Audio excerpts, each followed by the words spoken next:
Gusto nyo bang gumawa nitong D15 full range speaker? Ayan, tinakpan na natin yung logo, baka ma-issue naman tayo. So without further ado, let's go! Alright guys, so ito na yung mga sukat sa gagawin nating na D15 full range speaker. At the same time, pwede natin siyang gawing monitor speaker. So start tayo dito sa ating front niya guys, ito. Okay, yung mula doon hanggang dito is ito, 64.3 cm by 42.5 cm. Ayan, so bakit ganyan yung sukat ng lapad guys? Kasi ayan, depende kasi sa sukat ng ating screen na gagamitin. So yun guys, so before kayo gagawa ng box, kung gusto nyo ganitong screen yung gagamitin is bumili muna kayo ng screen bago kayo gagawa ng box, kasi ito yung pagbabasihan ng sukat natin eh. Okay, so ito yung sukat ng ating front. Ayan guys, alright. And ito naman yung top and bottom natin. So lalagyan pa natin dito ng butas para sa ating plunger. But this time, wag muna. Para makita nyo lang kung ano yung itsura guys. Tsaka hindi ko pa tinabas ng paraon dito guys. So pasensya na sa mga aso. Medyo maingay. Anyway, ito. 43.1 by 41 cm. Dito yung 41. Dito yung 43.1 cm. Okay? Tapos dito guys, naka 45 degree angle yan. So dito is at 25 cm mula dito hanggang dito sa dulo. Tapos mag-cut lang kayo ng 45 degree angle. So yung maiiwan dito guys is ano na siya, 14.3 cm. Okay. So proceed tayo. Yung top and bottom same lang yung sukat guys ha. Okay, proceed tayo dito. Okay, so ito yung back natin guys. Yung back natin is 64.3 cm by 14.3 cm. Ayan, medyo sumablay lang ako dito guys sa paglagay natin ng terminal speaker. Kasi hindi ko inakala malaki pala. Ito kasi yung gusto kong ilagay na terminal speaker. Kasi paloob yung kanyang speakon. Eh, na-underestimate ko. Ang nangyari, ganito. Ayan. So, kinain talaga yung pinakagilid. But, okay lang. Kasi matatabunan din naman yan yung sa side na niya. So, wala akong problema dyan. Ito lang, parang kinapos lang konti. Anyway, okay lang yan. Okay, so, yan. Ito yung back niya guys. 64.3 by 14.3 cm. Okay. Tapos, eto naman yung sa side niya guys. Bali, dalawa tong isang piraso lang siya, pero kinat ko into para mag 45 degree angle. So, yung total talaga na sukat nito guys, yung isang ply nito, kasi dalawa to siya, diba? Pero isa lang to. 15 and 1/2 inches by 64.3 cm. Tapos, nagsukat ako mula dito hanggang dyan guys, ng 7 inches. Tapos, kinat ko siya ng 45 degree angle. Kaya, ito yung naging itsura niya. Parang, yan, hirap naman. Mag-isa lang kasi tayo, guys. Ayan, ito kasi yan, yung original. Ayan. Ayan, pasensya na, guys. Tapos, kinat ko. Kaya, ganyan yung naging itsura niya. Okay?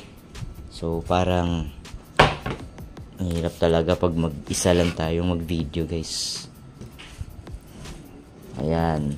So parang gaganyan na yung itsura niya guys. 45 degree angle na. Okay. So again, yung sukat. Ayan, para di makalimutan. Ayan, 15 and 1/2 inches yung total by 64.3 cm. Tapos nag-cut ako mula dyan hanggang dito ng 7 inches yan siya guys. Nag-cut ako ng 45 degree angle. Okay, so yun lang yung mga sukat guys. So pareho lang din yung isang side. Okay, so start na tayo mag-build. Let's go!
Alright guys, so tapos na yung ating pagbuo ng D15 full range speaker. Ayan, yan yung itsura pag walang screen. So ito yung itsura pag may screen. Ayan. O, diba? So yung kulang na lang nito guys is yung bracing. Cross bracing tayo para mas matibay. Tapos sa masilya, ayan, kinakailangan nating masilyahan yan. Okay? Then liha. Ay, nga pala yung dito din guys. Ayan, yung handle, yung abang sa likod. Ito yung lagayan ng screen guys. So hanggang dyan yung screen natin. Tulad nito guys. Yan. Ayan. O diba? Okay. So next step natin, yun nga, masilya at saka sanding. Alright. Okay, so tapos na nga nating masilyahan yung ating D15 full range speaker. So magra-router lang ako guys. So hindi ko na ipakita yung pag-router tsaka pagliha guys kasi haba yung video natin, no. Okay, so pakita ko na lang yung finished product ng pagliha and then same time yung pag-router. Yung para next step natin is yung textured painting na lang. Okay? Yan. So ito pala yung ginamit ko guys. Alam kong hindi to kasintibay ng ibang pang masilya guys. But yung wall putty, so hindi to sponsored guys. Nilalagyan ko siya ng wood glue para kahit pa paano is titibay din konti. Okay, so maliit lang naman yung mga guys, tinakpan natin yung sa may tawag nito, yung mga sa screw. Okay, so pakita ko na lang mamaya yung finish guys. Alright. Okay guys, so tapos na nga nating na router at na masilyahan. So ready na for textured painting. So ito yung halo natin guys. Ayan. So yung ginamit ko dito is yung tile adhesive na Master yung brand. Ayan. Pero hindi siya sponsor guys Tapos sinala ko kasi may mga malalaking bato kasi. So salain nyo guys ng strainer o basta yung maiwan lang yung maliliit na buhangin. Tapos dapat may elastomeric paint 1 litro pero hindi available guys, so okay lang. Tapos wood glue na mga 250 ml. Tapos tansyahan lang na tubig. Ayun, so goods na yun guys. Paghaluin nyo lang, huwag masyadong malabnaw at huwag masyadong malapot. So parang ganito lang siya guys. Ayan. Tapos yung roller na gagamitin natin na bibili lang online, ayan, textured roller, medium yung profile niya. Ayan. So meron ding large nito pero mas okay to sa akin yung medium lang. Huwag yung small kasi masyado na ring maliit. So okay na sa akin tong ganito. Okay, so proceed na tayo. Let's go.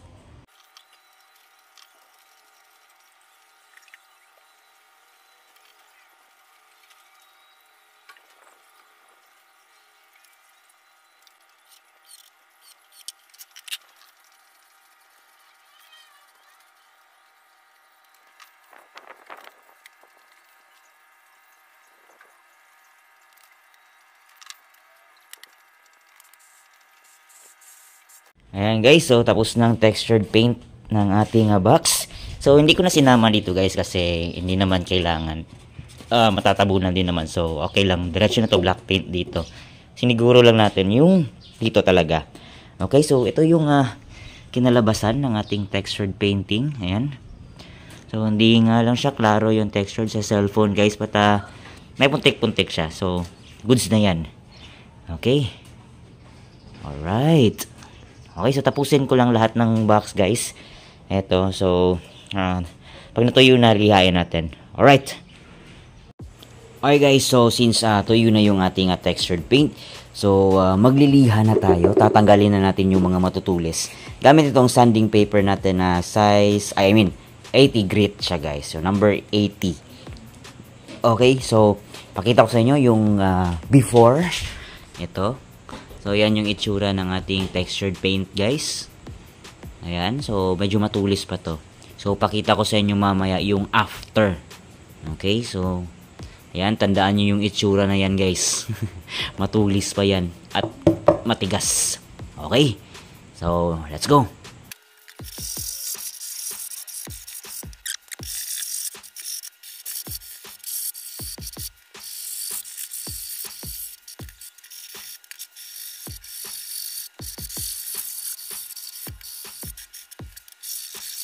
Ayan guys, so ito na yung finished product natin sa ating pagliha ng ating textured paint. Ayan.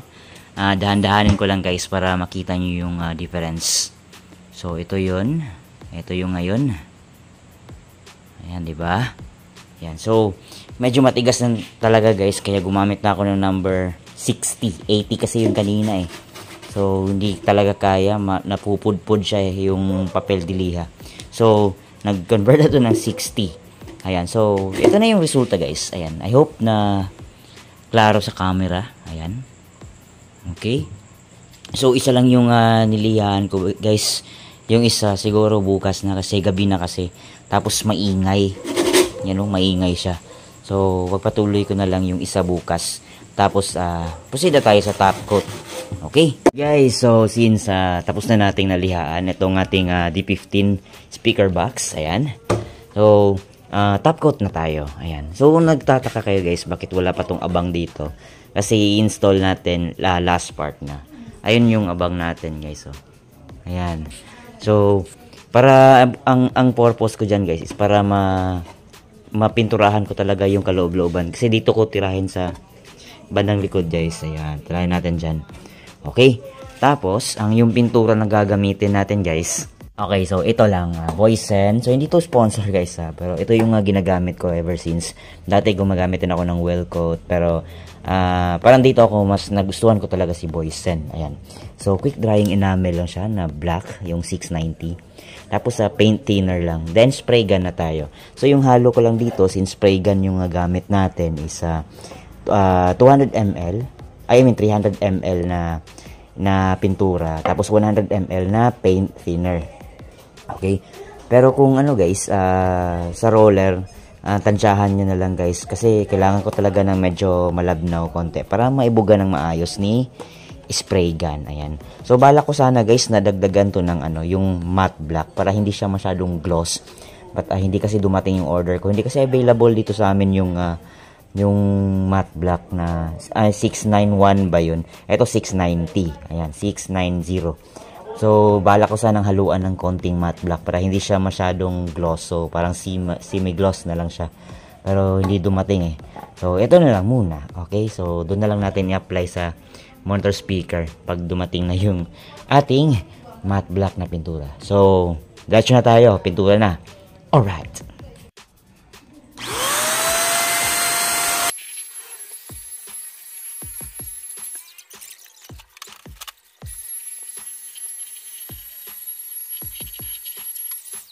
So, ayan ba yung first coat natin guys, no? So, medyo manipis lang yung ginawa natin para masipsip lang yung pintura ng ating box. Ayan. So, mamaya, mga 3 coats siguro to sa harapan bago natin i-kulob gamit yung ating stand. Yan.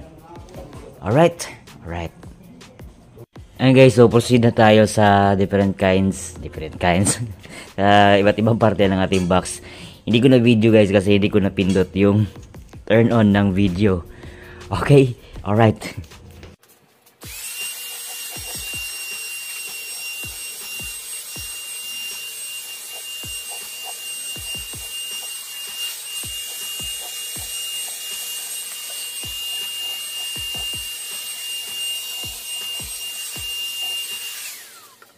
And so, na first coat na natin yung dalawa. Okay, so medyo manipis pa guys. Ayan. So, hindi pa perfect or hindi pa pantay yung pagkapintura, but later papantay din yan, right? Alright, so pakita ko na lang yung pag na third to fourth coat na natin guys para hindi haba yung video natin. Okay, so tapos na ngang top coat. Ayan, hanggang 3 coats or 4 coats ata to lahat yung ating nagawa dito. Ayan, so antayin natin matuyo guys, tapos lagay na natin yung mga speakers at accessories niya. So, ito yung itsura ng kanyang, ayan, yung texture niya guys. Ayan, alright. Okay na siguro to. Maganda na to. Ayan. O, diba? So, pag natuyo to guys, install na natin yung mga speakers. Alright. Ayan guys, so tapos na nga yung ating pagpintura ng ating D15 full range speaker at nagustuhan ko kasi isang araw lang tuyo na siya. Pero may amoy pa siya konti guys na pintura. Pero pwede nang hawakan at pwede na talaga tong lagyan ng accessories. So maglalagay na tayo ng mga accessories guys. Andyan na yung ating horn, tapos ating plunger, tapos yung kanyang terminal speaker. Pero hindi pa natin lalagay yung speaker at saka yung tweeters guys. Bale, pakita lang natin kung ano yung magiging itsura niya kapag tapos na talaga. Okay, so at least may visual na kayo guys kung ano yung magiging itsura ng ating D15 full range speaker. So, let's go!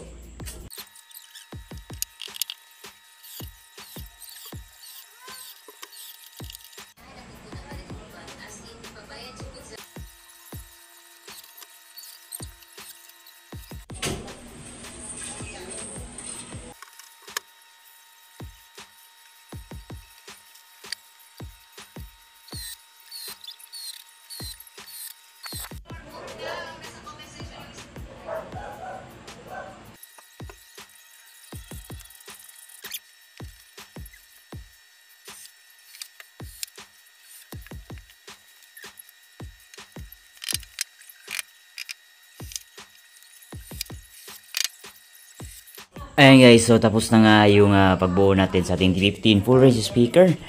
Ayan, so wala pang speaker yan guys bale. At least man lang makita nyo kung ano yung magiging itsura niya. Ayan. Alright. So ito yung texture niya guys. Ayan. Ayan. Okay, so hindi ko sinama yung horn kasi hindi pa nga natin lalagyan ng speakers. Tsaka tinakban ko yung logo guys, baka ma-issue na naman tayo. Tapos ito yung likod niya guys, ayan. Ayan, so yung lagayan ng speakon guys, o yung speaker wire natin pataas para hindi sagabal guys. Ayan. Ayan. Diba? So, abang-abangan nyo na lang guys yung pag-install natin ng speakers. And then, after ng installment ng speakers, diretso tayo sound check. Alright? So, yun lang. Hanggang sa susunod na DIY project mga Kapchu Tilas and Sounds. Alright.